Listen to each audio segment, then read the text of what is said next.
All right, hey there folks, and it's Brian with Foxfire Armory, and before we get into today's content, I wanted to just kind of touch base a little bit on, obviously I've been busy, not a lot of videos, gonna try to get them out. There will be probably in a couple weeks here, I probably won't have a video for like a week or two. Just got some personal stuff going on, just to keep you guys forewarned. That'll probably be like the week of July 23rd, so like from that weekend through that week. But that's that. The other thing is we are gonna start trying to put some recipes on the website, and so many of you probably saw the note that I put out earlier today. For most of you who are watching, this will be yesterday.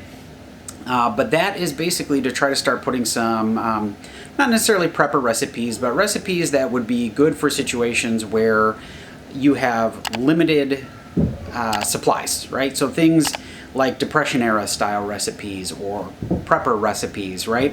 Things that can be created on a budget that both taste good and are easy to do with few ingredients, right? You don't need to have a ton of ingredients or special tools to do those.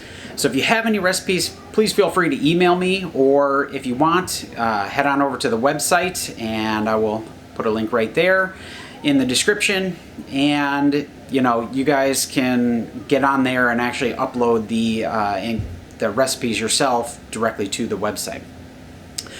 So without further ado, let's get into today's content.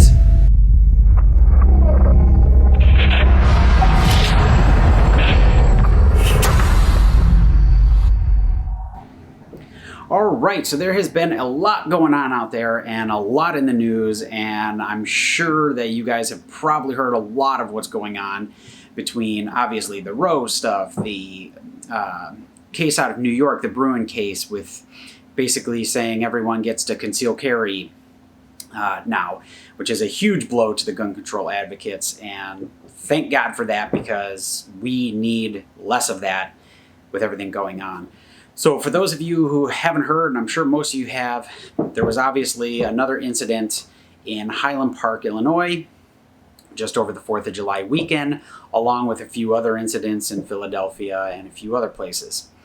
And, this is one of those things that I kind of brought up earlier in previous videos, and, I didn't anticipate it to be as bad as it was during 2020, but what we're seeing is a bunch of these escalations and events that are, maybe not as forefront in the news, but, obviously between all the lockdowns and everything that's been going on, people getting stir crazy, and job market and the economy and everything going on, food shortages. I think people are just reaching a boiling point.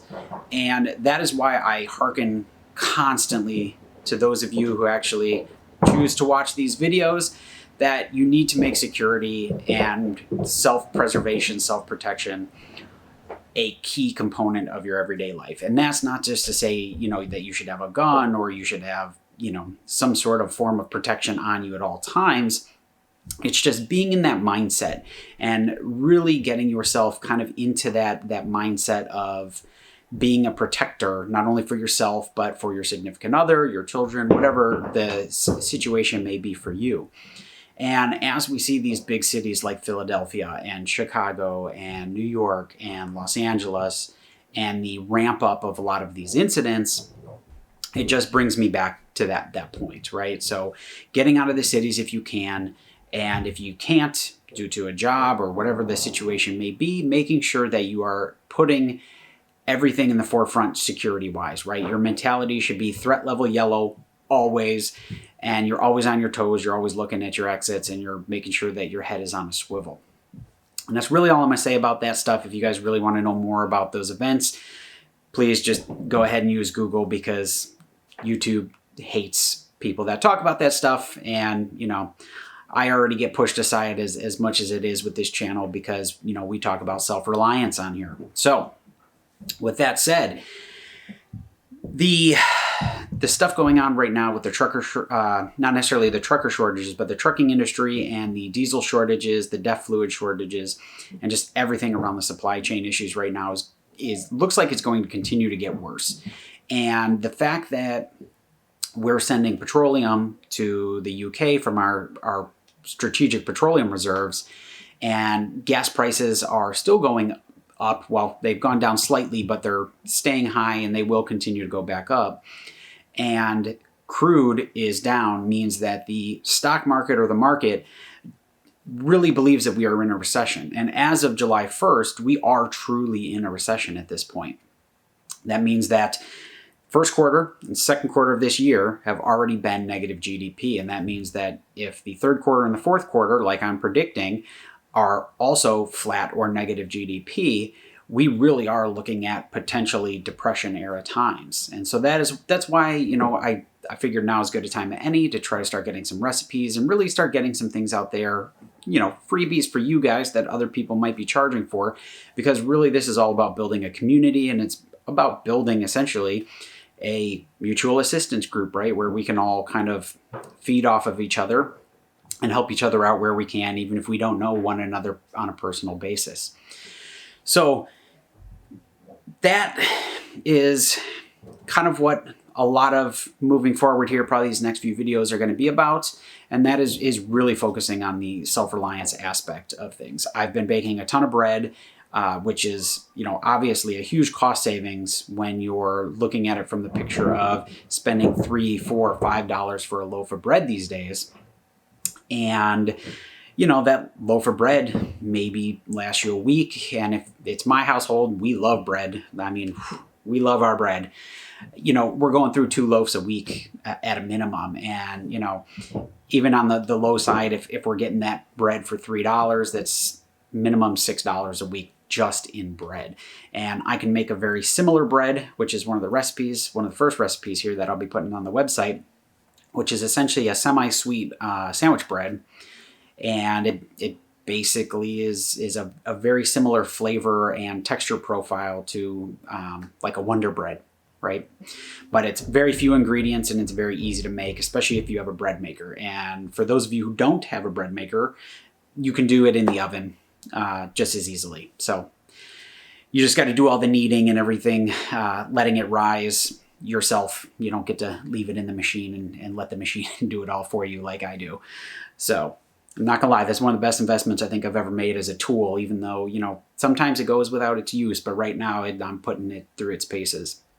So that being said, really, as you're getting your preps together and as you're looking at everything going on in your finances, as the recession continues to get worse and as the supply chains continue to break down, and just kind of all of that combined, really start looking at things where you can start scaling back, or maybe not necessarily scaling back, but scaling in is probably a good phrase for that. So instead of purchasing these things, maybe start trying to make them on your own. Like if you like having tacos, start making tortillas on your own. They're actually relatively easy to make, in the oven.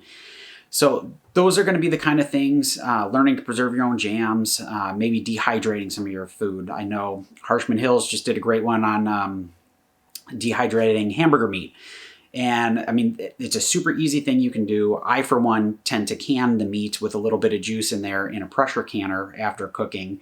And I mean, it'll stay pretty much good for, 3 to 5 years usually on a shelf if it's in a nice, cool, dark place like a basement. Otherwise, if you don't want to go that route, what you can do is just, cook it completely, make sure it's completely dried out. And you can either ground it even further or throw it in a Mylar bag with an oxygen absorber. And I mean, you're going to get some pretty good shelf life out of it at that point. So doing that kind of stuff and just really making sure that you're stretching the meat, the vegetables, all that kind of stuff that you're doing. Even going so far as just taking, instead of trying to go from seeds, take things like potatoes from the grocery store, cut them in half, sprout them, get the spuds going, and plant those. And you can actually grow potatoes from most of the stuff from the store. You can do the same thing with strawberries, blueberries, a whole bunch of other stuff that you can buy right from the grocery store. So these are all just going to be things that, to keep in mind as we're moving forward. And I think the reemergence of victory gardens is going to be something that we very well could see here in the near future. And we talked about that in a previous video again also. So, you know, we're kind of coming full circle here. And as we move forward, and you're going to be seeing a lot of things from a lot of the other channels, obviously, on a lot of these same topics.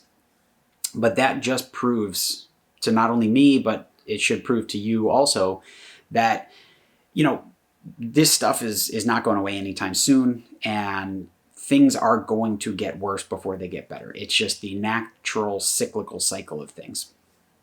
So that's all I really got for you guys today. I'm going to try to get a few more videos out before I am basically away from the computer for about a week, and going to try to get into a better cadence of getting things out for you guys. Not just this type of content, but, you know, a little bit more of the potentially product reviews, you know, maybe even doing some cooking videos, that kind of stuff, just so you guys can kind of see some of the processes and whatnot that I go through when I'm doing some of these things.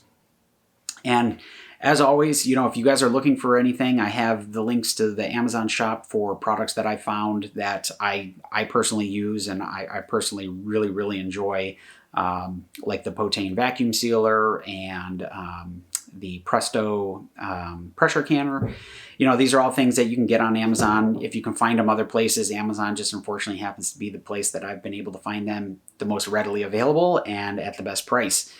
So it's just kind of the nature of the beast. I have a love-hate relationship with Amazon, but it is what it is at this point. And so there are links to that, and there's the store for the channel is up also, and I'm continually adding to those lists also.